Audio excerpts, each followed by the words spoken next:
Welcome back.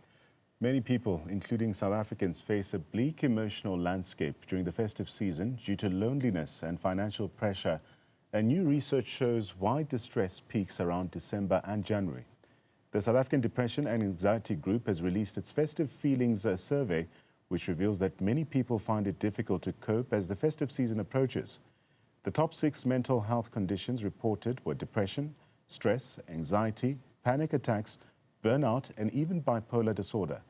For more, we are joined by Cassey, who's the Operations Director at the South African Depression and Anxiety Group, or SADAG. Cassey, good to have you on the program this evening. So, Festive Feelings survey from SADAG shows that suicide risk in the country peaks, especially in December and January, at a time usually associated with joy. Why is the festive season such a high-risk period, especially for mental health locally? So what we know from the movies and advertising of how happy the Christmas season should be, but for many South Africans, especially from SADAG's perspective, we get many calls over the festive season from people who are feeling lonely, stressed, depressed, anxious, combining that now with financial pressures, worrying about how they're going to get through the December period or how they're going to survive January, dealing with work-related issues. All of this combines to make it quite a stressful festive season for a lot of South Africans. And now through the survey, we've actually got those stats and figures to tell us what we're dealing with. Yeah, the term January has become part of our mental health vocabulary, if you will. From SADAG's frontline experience, what does January actually really look like for South Africans, especially families under financial pressure? We had some really interesting insight from the over 2,000 participants around the stresses that they already have worrying about January, how they're going to make ends meet in January. And I think that figure alone was over 73% of South Africans were worried about how they're going to make ends meet at the end of January. You know, we're starting the new year where there's school fees, there's food to get on the table. There's so much additional pressure that people are dealing with. So there's a lot of anxiety, heightened stress, heightened anxiety, heightened fear about financial worries and stress to start the year. And as you can imagine, to start the year like that can be incredibly stressful. So we found that a lot of South Africans are really worried about that already now. Cassey, the survey also highlights that people aged 26 to 35 are currently reporting the highest psychological distress. What is it about this life stage that makes people particularly vulnerable during this time of the year? It's such a good question, and I think it's been a really interesting insight for us that they're the most vulnerable age group. Normally, what we even see on our helplines is that the majority of people calling are youth. But now we're seeing our adults, our young families, are in jobs, established, looking after even parents at this stage. So they're dealing with a lot of stress and having to provide, having to worry about families, having to worry about how they're going to get through the months. And I think that's an interesting insight that for a lot of adults that are providing and looking after children, especially in this cohort, we found that they had lots of minor children that they were looking after, so that under the age of 18, if not younger, and that put a lot of extra pressure, you know, especially around the festive season. It's about where we're going on holiday, what we're buying for Christmas presents, the big parties that we're doing. There's such huge expectations on this age group that it puts a lot of stress and worry and actually leads to real psychological distress, such as real symptoms from so many people feeling tired for no reason. You know, so many people not being able to sleep. So these are real symptoms that a lot of that age group are feeling. Many respondents also describe feeling like they're failing their families financially during the holidays. How does shame or even expectation, especially for men, how does this impact mental health and help-seeking behavior, really?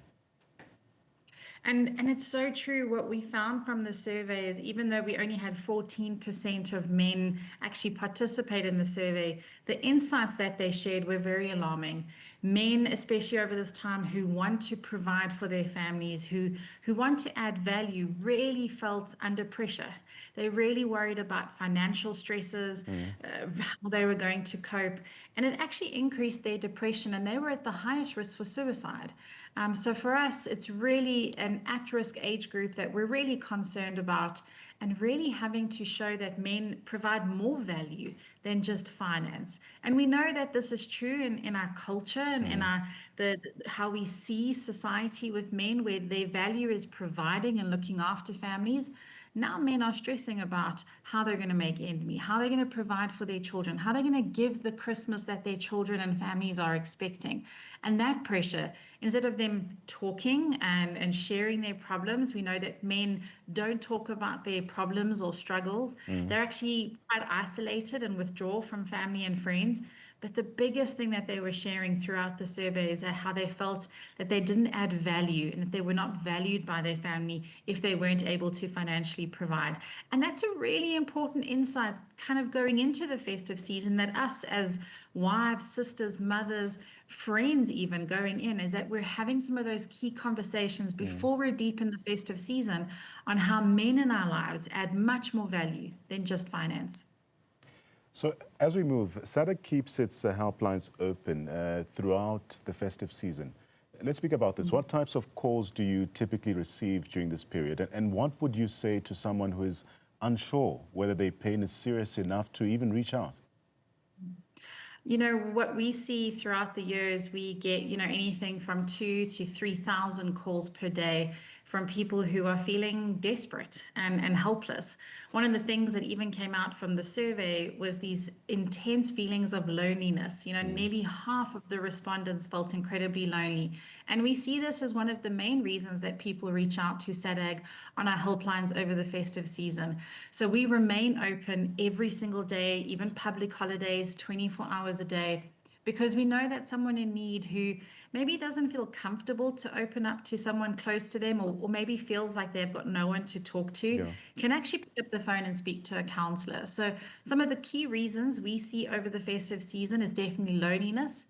Dealing with loss over the festive season can be incredibly difficult and hard if it's your first Christmas without a loved one, or a first Christmas after a divorce. Those are really profound life moments that make it very difficult to cope. We also know we get a lot more calls from the elderly who maybe their children are not around, they've gone on holiday, they've moved overseas, they're not visiting them as much, and they feel incredibly lonely over this period. So our volunteers will be working throughout the festive season to make sure that there's always someone on the other side of the phone when someone needs it. Yeah.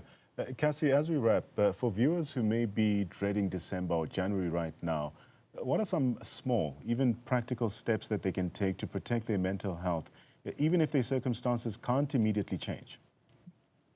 I think the most important thing is just having this conversation before we're going into the festive season.